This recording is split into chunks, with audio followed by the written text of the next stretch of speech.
Kepala Pusat Pelaporan Dana Analisis Transaksi Keuangan atau PPATK, Ivan Yustiavandana mengendus skema Ponzi dalam sistem pinjaman online atau pinjol ilegal. Pinjol ilegal ini kerap memakan korban karena tak jarang melakukan intimidasi hingga mengancam. Sesuai dengan kewajiban PPATK, kini sedang menelusuri kemungkinan terdapat tindak pencucian uang dari aliran modal luar negeri. Menurutnya, setiap penyedia jasa keuangan wajib menyampaikan laporan transaksi kepada PPATK, termasuk laporan transaksi dari luar negeri ke Indonesia atau sebaliknya. PPATK juga telah menyebarkan data 150 pinjol ilegal kepada penyedia jasa keuangan untuk mendapatkan potret transaksi keuangan mereka.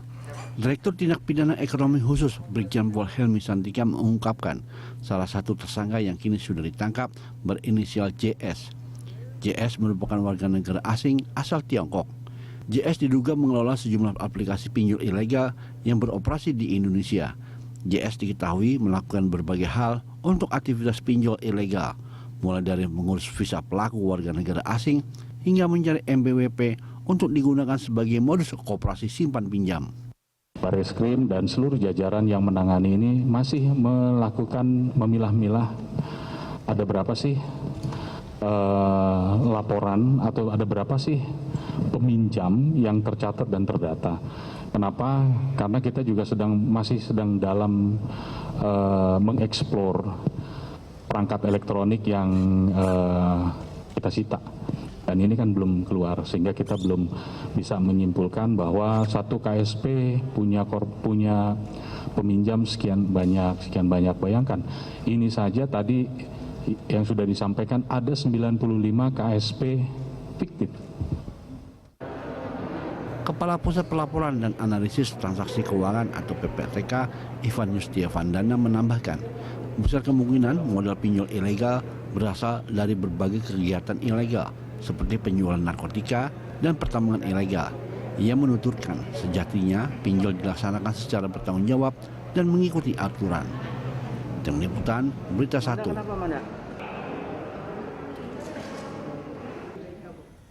Pemirsa, aroma cuci uang di pinjol ilegal, itulah tema dialog kita pagi ini.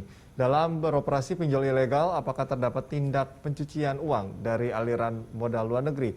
Apa motif dari pinjol ilegal ini dengan pencucian uang? Untuk membahasnya kita telah terhubung dengan Kepala Pusat Pelaporan dan Analisis Transaksi Keuangan atau PPATK, Ivan Yustiavandana. Selamat pagi, Pak Ivan. Pagi, Mas Cika Mutazam. Assalamualaikum warahmatullahi wabarakatuh. Baik, alhamdulillah sehat, Mas. Waalaikumsalam warahmatullahi wabarakatuh. Sehat juga, alhamdulillah, Pak Ivan. Pak Ivan, ini kita bicara mengenai hal yang tengah menjadi sorotan masyarakat. Saya tahu PPATK bukan dunia baru atau ranah baru dari Pak Ivan, tapi saat ini jabatan baru, tanggung jawabnya pun berat karena dibarengi juga dengan fenomena pinjol ilegal. Saat ini juga ditemukan motif adanya pencucian uang. Betulkah memang sudah dikonfirmasi oleh PPATK bahwa memang benar ada motif pencucian uang dalam pelaku-pelaku dari pinjaman online ilegal ini, Pak Ivan? Ya, terima kasih Mas Cika. Jadi memang ini sudah kita tangani lama ya, Mas Cika, terkait dengan pinjol ini. Dan apakah ini terkait dengan pencucian uang atau tidak, aktivitas pinjol sendiri sebenarnya merupakan aktivitas tindak pidana yang menjadi sumber pencucian uang gitu ya. Jadi udah clear di situ bahwa ini kan bisa dikategorikan sebagai pemerasan. Nah, pemerasan itu adalah merupakan salah satu tindak pidana asal berdasarkan pasal 2 Undang-Undang Nomor 8 Tahun 2010. Sehingga dengan demikian semua hasil dana yang diperoleh dari aktivitas pinjol yang ilegal ini ya, kita nggak bicara pinjol yang legal ya, Mas. Ini pinjol yang ilegal itu dengan sendirinya melahirkan tindak pidana pencucian uang. Itu sudah sangat clear. Sehingga mungkin di awal wawancara ini saya tegaskan bahwa para pinjol ilegal ini sesungguhnya merupakan para pelaku tindak pidana mereka itu. Oke, ini pada dasarnya mereka sudah melakukan itu. Artinya yang saat ini ditelusuri oleh PPATK apa memang sumber uangnya atau seperti apa, Pak Ivan? Ya, ada dua kemungkinan dari hulu ya. Hulu itu adalah sumber uangnya. Jadi sumber modal, sumber uangnya yang kemudian dipinjamkan kepada kepada para peminjamnya ya, kepada para debiturnya yang kemudian terikat oleh suatu kontrak yang berisi katakanlah berisi bunga yang lebih tinggi, unsur pemerasan, penggunaan data elektronik secara ilegal dan segala macam.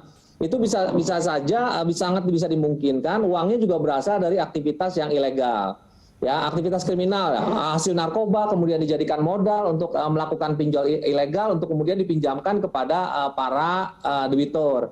Lalu selain itu uang yang berasal dari debitur pengembalian yang jumlahnya berapa ratus % dari dari modal pinjaman itu juga merupakan hasil pencucian uang, Mas. Jadi dua sisi, hulu hilir itu pencucian uang.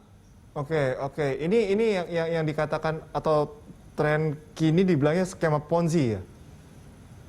Iya, Ponzi scheme, karena mereka kan meminjam juga dari pinjol lainnya. Oke.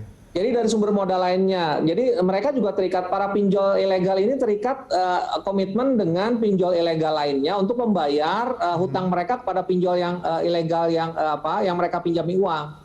Begitu seterusnya gitu.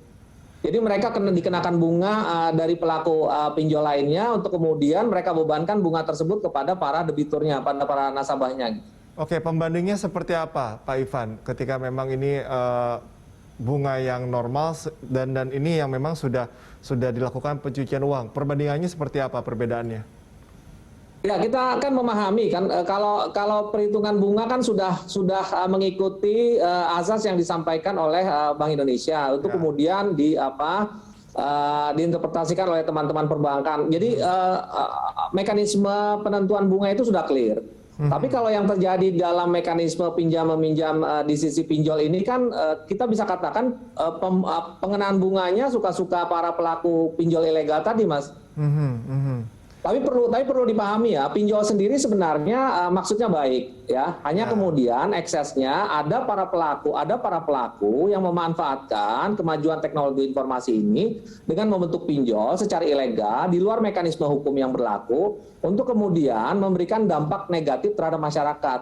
Makanya sangat tepat Bapak Presiden memberikan direktif untuk melindungi masyarakat dari dampak pinjol ini. Kami semua sangat serius bekerja sama dengan teman-teman penegak hukum, khususnya tadi dengan teman-teman Polri, Mas. Oke. Ini yang menjadi diskusi di level masyarakat adalah banyak yang bertanya-tanya. Saya tidak tahu sebetulnya ini seberapa penting atau tidak. Ada yang mengatakan bahwa ini aliran dana dari negara A, negara B, ini kan menjadi isu yang liar. Memang ada betul atau tidak? Kalaupun ada, penting atau tidak untuk didalami, begitu Pak Ivan? Ya, kami melihat semua sumber informasi yang kami miliki. Salah satunya sumber pelaporan yang diterima oleh PPATK itu adalah transaksi keuangan lintas batas. Maksudnya adalah transaksi keuangan antar negara, baik dari Indonesia kirim keluar atau dari luar kirim ke Indonesia. Itu jumlahnya 96 juta, hampir 100 juta, Mas Cikal. Transaksi itu saja jumlah transaksinya hampir 100 juta laporan yang PPATK terima. Nah, memang dalam beberapa proses yang dilakukan oleh PPATK terkait dengan melakukan analisis dan pemeriksaan, PPATK menemukan adanya keterkaitan transaksi-transaksi yang terhubung dengan negara-negara lain dengan aktivitas ini gitu. Tapi itu masih didalami. Jadi kita masih belum pasti apakah ini memang berasal dari tindak pidana atau tidak karena prosesnya harus lebih dalam lagi, Mas. Tetapi kalaupun iya, artinya beban yang dibebankan kepada masyarakat terkait dengan pinjol ilegal ini kurang lebih sama begitu. Mereka akan merasakan bunga yang sangat-sangat besar dan sangat memberatkan. Iya jelas. Okay. Yang dikenakan oleh masyarakat adalah di luar mekanisme pengenaan bunga yang berlaku secara wajar di industri keuangan, Mas. Jadi ini kan sifatnya adalah karena ilegal, jadi dia tidak mengikuti aturan manapun juga. Jadi suka-suka mereka. Dan itu memanfaatkan suasana yang saat ini sedang masyarakat mengalami kesulitan, membutuhkan permodalan, membutuhkan pendanaan, membutuhkan biaya hidup, sehingga kemudian beberapa saudara-saudara kita di masyarakat itu mengambil jalan pintas dengan menghubungi pinjol karena kampanye mereka juga secara online kan sangat masif, Mas. Oke. Apa yang membuat akhirnya masyarakat mereka memang tidak mengetahui mana perbedaan antara yang ilegal dan legal, atau memang secara prosedural yang ilegal ini jauh lebih mudah ketimbang yang legal, atau seperti apa Pak Ivan? Ya, kita melihatnya yang ilegal ini approach-nya lebih aktif ya. Jadi narasi-narasi yang disampaikan di dalam penawaran produk itu lebih plain, lebih mudah dipahami. Kemudian approach di depannya itu serba mengenakan gitu ya, sehingga masyarakat terjebak karena adanya kebutuhan yang sangat mendesak untuk kemudian literasi saudara-saudara kita di publik itu agak jauh dengan perbankan, dengan industri keuangan, sehingga memang mereka kemudian terjebak dengan mekanisme pinjol ini. Itu. Jadi begitu mereka sudah terjebak, lalu mereka menyadari karena kemudian di bulan pertama mereka ditagih bunga yang sejumlah pokok pinjamannya, untuk kemudian terus berbunga di bulan-bulan berikutnya, sehingga mereka kemudian panik dan muncullah isu pinjol ini yang sangat meresahkan publik kita, Mas Cikal. Oke, kita kembali ke alur atau sumber dana tadi. Ini saya logika sederhana aja sebagai mewakili yang awam begitu ya Pak Ivan. Bagaimana penindakan hukumnya ketika memang ada pelaku kejahatan dalam hal ini ya, warga negara asing, penindakannya akan seperti apa? PPATK akan berkondisi dengan siapa? Konsekuensi hukumnya seperti apa? Karena pada logikanya kan tidak mengenakan ketika ada warga negara asing kok berbuat kejahatan yang sangat merugikan begitu Pak Ivan. Iya, betul. Jadi dari sisi PPATK sesuai dengan ketentuan pasal 3, pasal 4, pasal 5, pasal 6, pasal 10 Undang-Undang 8 2010 ini clear adalah perilaku tindak pidana yang mengarah kepada tindak pidana pencucian uang. Itu pemidanannya bisa sampai 10 tahun Mas bagi para pelakunya. Ya, pemidanannya bisa sampai 10 tahun. PPATK bahkan bisa dan akan dan telah melakukan pembukuan beberapa rekening untuk menyelamatkan kepentingan masyarakat dalam konteks ini. Artinya ini memang tidak main-main bagi kita semua untuk melindungi, memproteksi saudara-saudara kita di masyarakat ya Mas Cikal ya. Kalau Mas Cikal bertanya atau publik bertanya apa dampak konsekuensi hukumnya, ya jelas ini adalah tindak pidana selain nanti teman-teman penegak hukum tadi Barreskrim akan memproses tindak pidana umumnya. Pemerasan gitu ya, pencemaran nama baik, perbuatan tidak menyenangkan dan segala macam seperti itu Mas. Oke, ini kan PPATK juga sudah mengidentifikasi beberapa pinjol ilegal ya. Ini sudah berapa persen dari keseluruhan atau memang mengukurnya agak sulit begitu untuk mengukur ini yang maksimal yang sudah bisa diidentifikasi untuk pinjol ilegal ini gitu. Sementara ini kami sudah menyebarkan data 150 lebih entity pinjol ilegal ya Mas ya. Ini sekali lagi pinjol ilegal ya. Kita fokus terhadap pinjol ilegal, bukan pinjol ya. Jadi kita hanya fokus terhadap pinjol ilegal. Kita sudah menyebarkan data-data mereka, termasuk data-data nama-nama yang tadi disebutkan oleh teman-teman kepolisian kepada seluruh industri perbankan. Nah, diharapkan kita bisa mentelusuri seluruh transaksi keuangan yang dilakukan oleh pihak-pihak yang kita mintakan datanya ke industri perbankan. Selain itu, PPATK juga sudah melakukan pendalaman berdasarkan database yang ada di PPATK sendiri. Jadi agar masyarakat tahu PPATK sudah memiliki lebih dari 200 juta data laporan yang ada di dalam database PPATK. Nah, di situ kita melakukan penelusuran keterkaitan nama-nama ini dengan nama-nama yang sudah kita punya di dalam database. Kalau tidak, kita masih memintakan ke industri keuangan, Mas Cikal. Oke, ciri-cirinya Pak Ivan, kalau ini pinjol ilegal, biasanya mereka akan melakukan promo kemana saja medianya? Mereka banyakkan kan melalui media online, bisa melalui WhatsApp, bisa melalui Twitter, bisa melalui Facebook, bisa melalui SMS, bisa melalui email bahkan. Kita juga melihat tawaran itu dilakukan secara mulut ke mulut, Mas Cika. Oke. Jadi seringkali Oke, Pak Ivan. Ya, seringkali masyarakat. Pak Ivan, kita mau break, tapi saya mau pastikan dulu kalau saya mendapatkan SMS menawarkan, mohon maaf mengganggu begitu ya, menawarkan pinjaman berbasis online Indonesia 2 juta sampai 500 juta bunga 2% per tahun, itu bisa dikatakan bisa dijamin ilegal atau masih bisa legal juga? Ya, di tahap awal kita belum bisa tahu kalau itu ilegal atau legal. Mas baru akan paham kalau itu ilegal apabila Mas sudah terikat dengan peminjaman, lalu kemudian Mas lihat nanti pada saat dia menagih.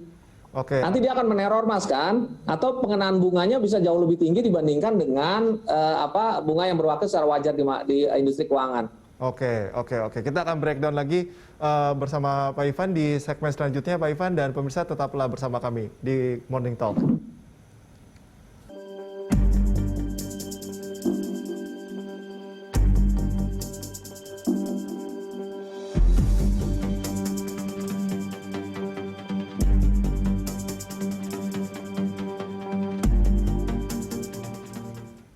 Kita lanjutkan perbincangan pemirsa, masih bersama dengan Kepala PPATK Ivan Yustia Vandana. Pak Ivan, ini masyarakat yang memakai jasa pinjol, baik kita katakan legal ataupun ilegal, dan banyak juga yang akhirnya terjebak di pinjol ilegal. Ini kan semakin banyak. Trennya sendiri seperti apa Pak Ivan? Apakah memang ini terkait dengan pandemi, masyarakat banyak yang kekurangan untuk memenuhi kebutuhan hidup sangat mendesak, akhirnya pun pinjaman online pun akhirnya menjadi pilihan dan makin merebak, atau memang marketnya memang sudah banyak ini yang akhirnya memang sulit untuk dihentikan begitu Pak Ivan? Ya Mas Cika, kita melihat kegiatan pinjol ini bukan pada saat pandemi saja ya. Ini sudah jauh sebelum pandemi sudah ada kegiatan ini. Hanya memang dulu cenderung apabila ada pengenaan bunga yang di luar kewajaran itu masih dalam range yang tidak sebesar sekarang gitu ya. Nah sekarang menjadi bubbling, menjadi emerging gitu ya marketnya. Pak Ivan. Kemudian kebutuhan untuk memenuhi kebutuhan sehari-hari, sehingga kemudian terjebak dengan aktivitas penawaran yang memang lebih masif sekarang Mas Cika, ditawarkan kepada masyarakat. Selain itu kan sekarang masyarakat lebih melek gadget. Dulu mungkin kita tidak terlalu 24 jam bersentuhan dengan gadget. Sekarang kan semua orang wajib menggunakan gadget kan, karena distancing dan segala macam, sehingga ini memberikan meluaskan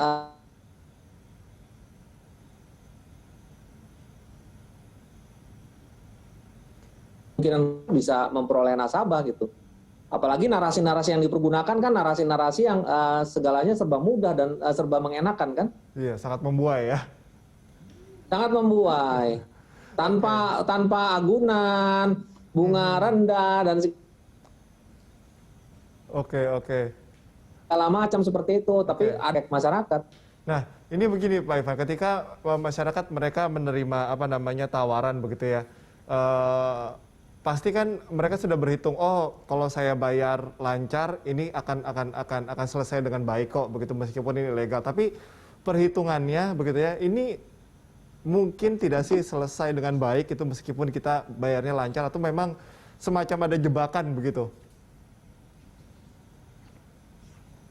Mas Cika, jadi kalau yang bisa kami sampaikan dalam kesempatan ini kepada publik, pada saat saudara-saudara kita ini mencoba untuk berinteraksi dengan pinjol, terlebih dahulu memastikan apakah pinjol ini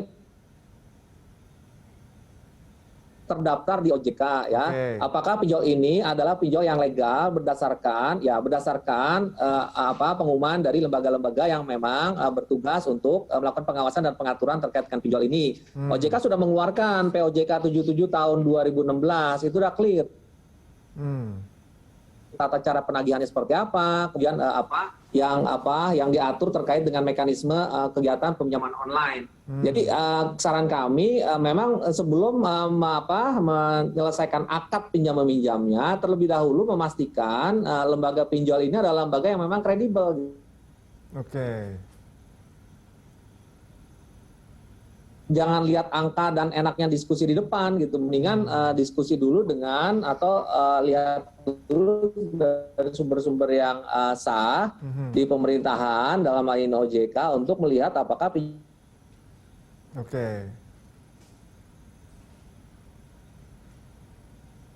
Ivan, halo. Halo Mas. Oke, silakan dilanjutkan Pak Ivan. Halo.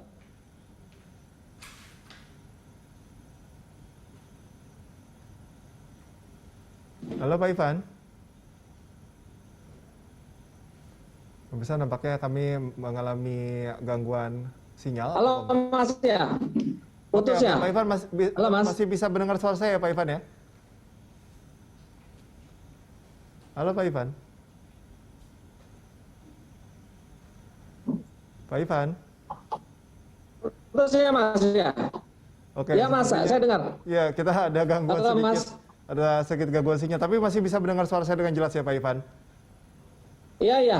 Oke, Pak Ivan begini. Masih bisa ya. Kembali saran saya sedikit tadi Mas. Saran kami dari PPATK ya terlebih dahulu sebelum mengikatkan akad kontrak pinjol lebih baik masyarakat memastikan bahwa pinjol tersebut bukan pinjol yang dikategorikan ilegal berdasarkan pengumuman yang ada di OJK ya Mas ya. Itu aja sih yang harus dilakukan oleh publik sebenarnya. Oke. Sekarang kan ada imbauan juga.